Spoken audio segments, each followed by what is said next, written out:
Kelompok relawan Jokowi Mania terus menggalang kekuatan untuk menjagokan Gubernur Jawa Tengah Ganjar Pranowo dalam pemilu Presiden 2024. Menurut Ketua Joman Immanuel Ebenezer, Ganjar Pranowo sangat layak diusung oleh partai politik. Ia pun meminta para elit politik yang sudah tua agar sadar diri dan memberikan kesempatan bagi yang muda dalam membangun Indonesia yang lebih baik. Ya, keberanian Immanuel Ebenezer berbicara menimbulkan pertanyaan seberapa besar sebenarnya pengaruh dari relawan Jokowi Mania untuk bisa menekan elit politik di PDI Perjuangan agar menjagokan Ganjar. Sebelumnya pemirsa, Puan Maharani telah berpesan bahwa pemimpin masa depan PDIP adalah tokoh yang langsung turun ke lapangan dan bukan yang sibuk berpromosi di media sosial. Ketua Umum Megawati Soekarnoputri pun melengkapinya dengan meminta para kader untuk menjadi petugas partai atau keluar dari PDIP. Nah, apakah fenomena ini menunjukkan adanya polarisasi antara kubu Jokowi dan Megawati di pusat kekuasaan? Pemirsa, saat ini telah bergabung bersama kami ada Ketua Relawan Jokowi Mania, Bang Immanuel Ebenezer, dan juga ada pakar politik yaitu ada Mas Burhanuddin Muhtadi, dan juga ada politisi dari PDIP, Bang Masinton Pasaribu. Kita sapa dulu Bang Immanuel yang sudah di sini. Selamat petang. Selamat Bang Noel. Mbak Tisa. Ya, kemudian juga sudah ada, kalau kita lihat tadi ada Bang Masinton Pasaribu. Selamat sore Bang Masinton.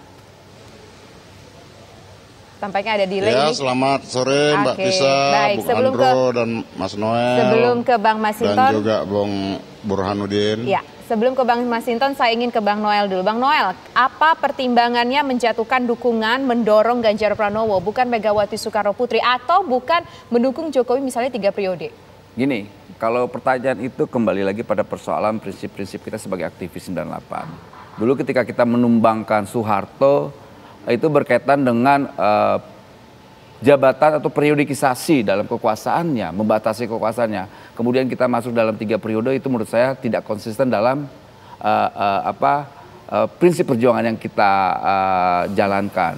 Kedua, persoalan Bu Mega. Saya lihat Bu Mega ini adalah sosok negarawan, sosok ketua umum partai yang meninggalkan legacy yang harus kita pahami bahwa Bu Mega satu-satunya ketua umum yang punya prinsip yang cukup keras terhadap prinsip-prinsip partai. Di PDIP itu cuma ada 3. Ideologinya harus sangat Soekarnois, kedua patuh terhadap program partai, ketiga loyalitas terhadap ketua umum partai.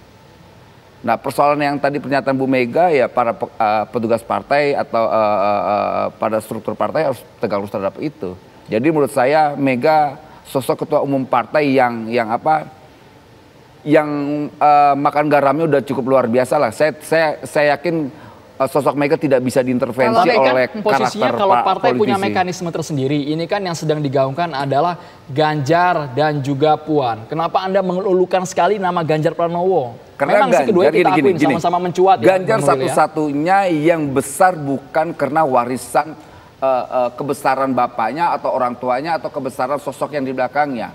Dia besar karena lahir dari kinerja dan program dan gagasannya. Kita nggak mau seperti kejadian-kejadian sebelumnya bahwa sosok anak-anak ketua partai ini hanya besar oleh orang tuanya, kebesaran orang tuanya, bukan besar karena kinerjanya. Abang gitu. Kalau gitu abang mengatakan bahwa Puan nggak punya kinerja karena tadi mengatakan kinerja, kemudian juga karena sosok orang tua di belakangnya, nggak percaya. Saya tidak menyampaikan Mbak Puan itu tidak punya kinerja, tapi hari ini faktanya yang kita lihat, Mbak Puan ini kan sosok yang hari ini tidak jauh karakternya dengan Mbak Mega ya. Dia sosok negarawan. Saya yakin dia juga tidak mau terjebak dengan konflik-konflik internal partainya. Dia juga patuh seorang anak pengurus partai, lantas yang hari ini kita lihat akan tetap memperjuangkan ideologi partai, ya ia harus tunduk juga terhadap ibunya, selepas dari anak biologis dan anak ideologis gitu. Tapi kan sah-sah saja kalau Puan mendapatkan karpet merah dan Ganjar memang yang tidak ada kaitan secara ideologis, secara biologis maksud kami dengan Megawati Soekarnoputri. Tapi pemilu nanti kan ada 2 yang menjadi rebutan partai. Pertama ada suara kaum milenial, kedua suara kelompok silent majority. Mereka tidak terinstitusional, tapi mereka sebagai penentu. Mereka tidak berpartai. Tapi kan saya yakin sekali Bu Mega sebagai ketua umum akan melihat arah suara dua kekuatan ini. Kalau soal partai punya infrastruktur dan punya kader dan punya anggota, tapi tetap penentunya akan direbutkan dua ini kan. Cek partai mana yang tidak merebutkan dua suara ini. Baik, nah sekarang kita ingin ke Bang Masinton. Bang Masinton, ada dorongan dari Jokowi Mania agar mengajukan Ganjar Pranowo sebagai calon presiden untuk 2024. Dari PDIP sendiri menilai soal ini bagaimana? Ada juga kemudian perdebatan bahwa Ganjar ini dianggap mewakili suara milenial, elektabilitasnya mungkin dianggap lebih tinggi. Bagaimana PDI melihat soal ini? PDI Perjuangan tuh nganggap pemilu itu masih lama ya, apalagi Pilpres. Nah kemudian saat ini ya PDI Perjuangan itu fokus pada kerja-kerja membantu pemerintah dalam menanggulangi pandemi COVID. Dan kemudian kalau tadi dikatakan sahabat saya saudara Immanuel pernyataannya kan nggak jelas dan tegas sebenarnya posisinya ada di mana seperti itu. Nah jadi kalau masalah pencapresan, kalau di PDI Perjuangan itu ranahnya Ibu Ketua Umum, prerogatif Ibu Ketua Umum. Maka setiap kader itu ya kalau sekarang sebagai petugas partai ya bekerja dalam ranah tugasnya masing-masing. Baik kader partai yang bertugas di eksekutif dan juga di legislatif, baik di pusat maupun daerah.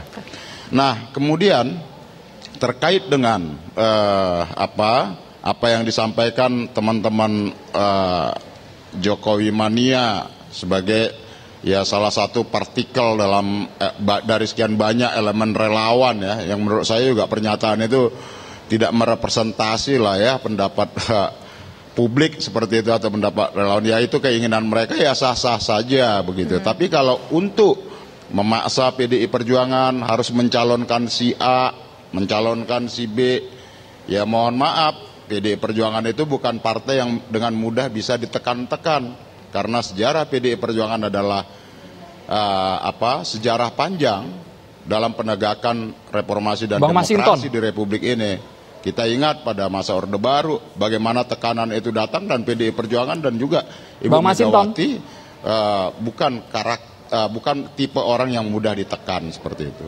Kalau dikaitkan dengan pernyataan tegas yang terbaru dari Ketua Umum Megawati Soekarnoputri bahwa semuanya adalah petugas partai, harus tunduk sepenuhnya dengan aturan partai. Kalau nggak mau ya sudah keluar saja, Bang Masinton. Apakah ini memang disasar, dituju ke orang tertentu yang kemarin namanya memang kita lulukan juga, yang memang ditujukan untuk Ganjar Pranowo? Langsung saja kita to the point ini, Bang Masinton. Tidak, pernyataan itu disampaikan kepada seluruh kader. Yang seluruh kader PDI Perjuangan yang bertugas, yang ditugaskan oleh partai begitu, baik di legislatif dan eksekutif. Jadi pernyataan itu bukan untuk 1-2 orang, tapi itulah selalu yang disampaikan oleh Ibu Ketua Umum, Ibu Megawati kepada seluruh kader sebagai petugas partai, baik di legislatif maupun di eksekutif, ya harus melaksanakan kerja-kerja ideologi dan program partai untuk masyarakat seperti itu. Nah jadi apa yang disampaikan oleh Ibu Mega bukan ditujukan untuk orang per orang, tetapi kepada seluruh partai, kader partai yang saat ini sedang bertugas baik di eksekutif maupun di legislatif. Oke, baik. Sekarang saya ingin ke Mas Burhanuddin Muhtadi. Mas Burhanuddin yang baru bergabung, selamat petang Mas Burhanuddin. Apa yang mungkin kita bisa tangkap dari suara Jokowi Mania ini mengusung Ganjar Pranowo, mendorong Ganjar Pranowo untuk menjadi capres tahun 2024. Padahal di PDIP sendiri pun juga ada nama Puan Maharani. Apa yang bisa kita capture dari situ, Mas? Pertama, pendukung Jokowi yang direpresentasikan melalui relawan bukan hanya Jokowi Mania. Ada banyak elemen relawan yang mungkin kita perlu lihat, kita perlu dengar aspirasinya terkait 2024 seperti apa. Itu yang pertama. Yang kedua, ini seperti memutar lagu lama.